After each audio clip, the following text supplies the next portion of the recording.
কাজটা করবেন, তারপরে কাটবেন। ও হ্যাঁ, আপনারা চাইলে এর একটা ফুল ভিডিও আমি দিতে পারি।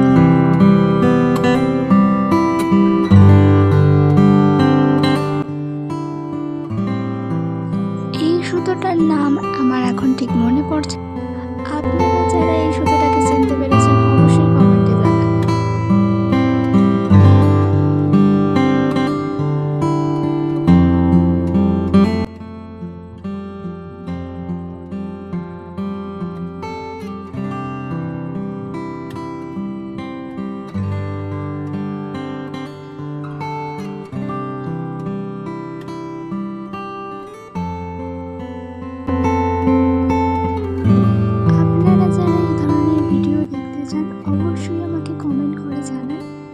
কমেন্ট করতে কিন্তু ভুলবেন না।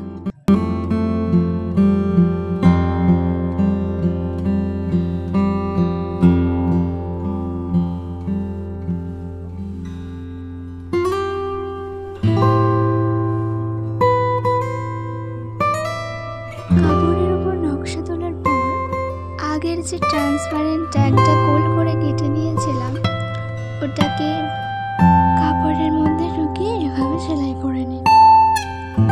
আপনারা চাইলে এর ভেতরে একটা ছোট কাপড়ের টুকরো ইউজ করতে পারেন অথবা গ্লু দিয়ে এটাকে জয়েন্ট করে দিতে পারেন।